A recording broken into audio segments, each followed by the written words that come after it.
এই ফাঁকফোকরে কোথাও কি বৈধ ভোটার বাদ গিয়ে যারা বাংলাদেশি তারা ঢুকে পড়েছেন? এবং এই থিওরি, এই তথ্য, এই খবর সামনে আসছে কোথা থেকে জানেন? হেমতাবাদে। সেখানে পশ্চিমবঙ্গের ভোটার তালিকায় এদেশের ভোটার বাদ গিয়েছে, অথচ থেকে গিয়েছে বাংলাদেশের ভোটার। এমনটাই হেমতাবাদে বিস্ফোরক অভিযোগে হইচই রীতিমতো। অনুপ্রবেশকারীদের নাম কি করে নির্বিঘ্নে তালিকায় উঠল বহু বাংলাদেশি বাংলার ভোটার, এমনটাই অভিযোগ উঠছে। কারা অভিযোগ করছেন, কেনই অভিযোগ করছেন জানবো। ভবানন্দ রয়েছেন আমাদের সঙ্গে সরাসরি, ভবানন্দের কাছ থেকে। ভবানন্দ, দেখো, এখন এই মুহূর্তে আমি হেমতাবাদ বিধানসভায় দাঁড়িয়ে আছি। এই হেমতাবাদ বিধানসভায় যদি আমি এখানকার নাগরিকদের সঙ্গে কথা বলি, এখানে হেমতাবাদ বিধানসভা কিন্তু রায়গঞ্জ ব্লক এবং রায়গঞ্জ ব্লকের বসিয়ান এলাকায় এটা হেমতাবাদ বিধানসভা। আমি যদি কথা বলি, অদ্ভুত অভিযোগ করছেন তারা। বাংলাদেশি অনুপ্রবেশকারী, তাদের নাম ভোটার তালিকায় উঠে গেছে, আর ভারতীয়রা হয়রান হয়ে ঘুরছেন। কি অভিযোগ আপনাদের? আমার অভিযোগ হচ্ছে এই যে আমরা এই যে এসআইআর চলছে, এই এসআইআর আমরা দেখতে পাচ্ছি যে আমরা যারা ভারতীয় নাগরিক, আমাদের পরিবারে অনেকে ভোট উঠছে, অনেকে উঠছে না। কিন্তু যারা বাংলাদেশ থেকে, ওপার বাংলা থেকে এসেছে, ওরা ভোটার অধিকার পেয়ে গেছে, ওদের ভোটার লিস্টে নাম উঠে গেছে, এবং ওরা নাকে সরষের তেল দিয়ে এখন ঘুমাচ্ছে।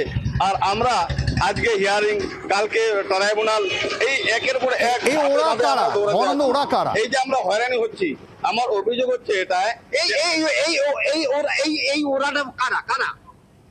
আমার অভিযোগ হচ্ছে এটা যে এই যে ওনারা মানে বাংলাদেশি যারা, ওরা আরামে ঘুমাচ্ছে, আর আমাদের এই হয়রানিটা হতে হচ্ছে কেন? মানে বাংলাদেশি নাগরিক 4-5 বছর আগে এসছে, তার নাম উঠে গেছে। 4-5 বছর, 2-3 বছর আগে আসছে, ওরা উঠে গেছে। কিন্তু আমরা যারা ভারতে এখানে জন্মস্থান, আমরা যারা এখানে বাপ দাদা সবাই এখানে জন্ম হয়েছি, আমাদের নাম ভোটার লিস্টে নেই। সুপ্রজি, এরকম আলী হোসেন নয়, আমি আরো একজনকে পেয়েছি। আপনার কি অভিযোগ দাদা? আমার ঠাকুরদা এখানে বাসিন্দা। আমি একজন, আমার বয়স প্রায় 60 বছর।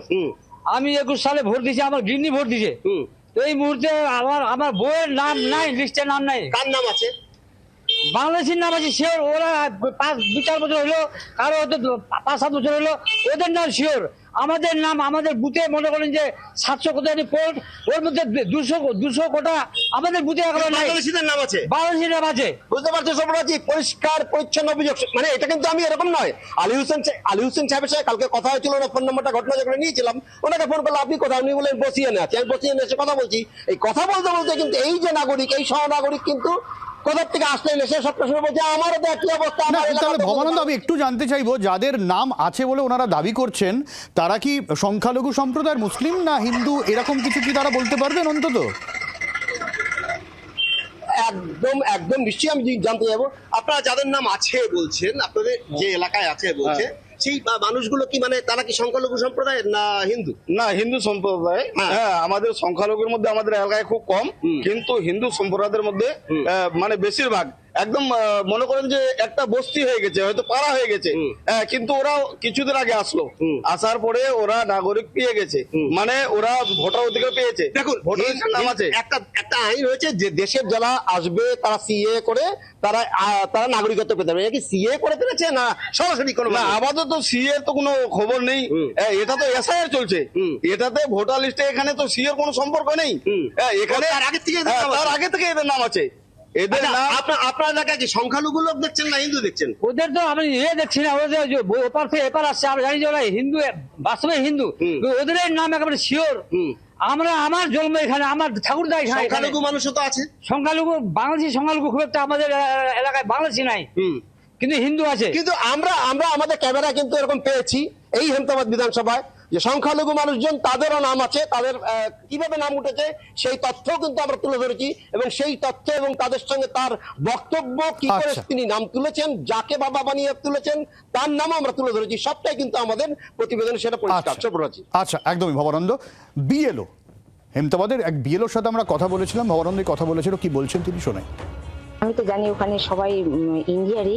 হ্যাঁ, আর ওনারা ভোটে যেহেতু নাম ছিল, তো সেই হিসাবে এনরোলমেন্ট, ওনারও নাম আছে এনরোলমেন্ট ফর্ম, সেই হিসাবে আমি তাদেরকে দিচ্ছি, এবং তারা মানে সব রকম ডকুমেন্ট আমাকেও দিচ্ছে। আমি কি করে জানবো উনি বাংলাদেশি না ইন্ডিয়া? ও মানে আপনি যা ফর্ম নিয়ে গেছেন সেই ফর্মটাই আবার ফেরত দিয়ে হ্যাঁ, ওনার ডকুমেন্ট সহকারে আমাকে দিয়ে ফেরত দিয়েছে, তখন তাহলে তারা বলেছে যে এটা আমার পরিবারের লোক। হ্যাঁ, ওনারা তো বলেছে আমার পরিবারের লোক উনি। আচ্ছা, আমি তাহলে একটু সম্বিত বাবুর কাছে যাই। সম্বিত বাবু, খুব ইন্টারেস্টিং বিষয়টা হলো সংখ্যালঘু সম্প্রদায়ের ওখানে যারা রয়েছেন, যাদের কারুর নাম আছে বা তাদের পরিবারের নাম বাদ গেছে, তারা নির্দিষ্ট অভিযোগ করছেন হিন্দু পাড়া তাদের নাম আছে, অথচ অনেক সংখ্যালঘুর নাম বাদ গিয়েছে। এটাই তো এসআইআর প্রক্রিয়ার আসল উদ্দেশ্য ছিল, যে যারা অনুপ্রবেশকারী তাদের নাম বাদ যাবে এবং যারা বৈধ ভোটার তাদের নাম থাকবে। কিন্তু আমাদের একটা জিনিস আরো বুঝতেও হবে যে এই প্রক্রিয়াটা এত সহজ নয়, এবং যে কারণেই এই অভিযোগগুলো উঠে আসছে এবং যে কারণেই আমরা দেখছি যে ট্রাইব্যুনালে অ্যাপিল এত জমা পড়ছে, আর আন্ডার অ্যাডজুডিকেশনের পরে অনেকের নাম বাদ গেছে কিন্তু তারা দাবি করছেন তারা বৈধ ভোটার, তারা আপিল করার জন্য ছোটাছুটি করছেন, আমরা এই ছবিগুলো দেখছি। এসআইআর প্রক্রিয়াটা এত দ্রুত এবং একটা অ্যাডহক ভিত্তিতে করা হলো যে এই ফ্লস গুলো থেকেই যাবে, এবং সেটা দুর্ভাগ্যজনক যে এটা হলো এমন একটি সময়, তাড়াহুড়ো করে করতে হলো কারণ হচ্ছে নির্বাচন সামনে। কিন্তু এই নির্বাচনে অনেক বৈধ ভোটার যেমন তারা ভোটাধিকার পেলেন না, আবার হয়তো যদি এই অভিযোগগুলো সত্য হয় তাহলে হয়তো অনেক শুধু আপনাকে খুব সংক্ষেপে একটা বিষয় জানতে চাইবো, এই যে হেমতাবাদের যে ঘটনাটা, এরকম ঘটনা অন্যান্য জায়গাতেও থাকতে পারে যেখানে হিন্দু ভোটাররা বাংলাদেশি হতে পারেন, তারা বৈধ ভোটার হিসেবে করেছেন, এবং এরকম তো বলা হচ্ছে যে আমি সিএ দিয়ে অনেকে নাম তোলাতে পারেন, আগে বিজেপি নেতারাও তাই বলেছিলেন। কোথাও গিয়ে আফটার এসআইআর সেই সমস্ত জায়গায় মেরুকরণটা আরো চওড়া হয়ে গেল নাকি? হ্যাঁ, মেরুকরণ তো পুরো এসআইআর প্রক্রিয়াটা থেকেই চড়া হয়েছে। আপনি যদি মনে করে দেখেন যে এসআইআর প্রক্রিয়া যখন শুরু হলো তখন কি পিচ ছিল বিজেপির? পিচ এটাই ছিল যে রোহিঙ্গা একটা সংখ্যা বলা হয়েছিল যে এত কোটি রোহিঙ্গা রয়েছে, এত কোটি অনুপ্রবেশকারী রয়েছে, তাদের নাম বাদ দিয়ে একটা স্বচ্ছ ভোটার তালিকা তৈরি করা হবে, যেটা এসআইআর এর আসল উদ্দেশ্য।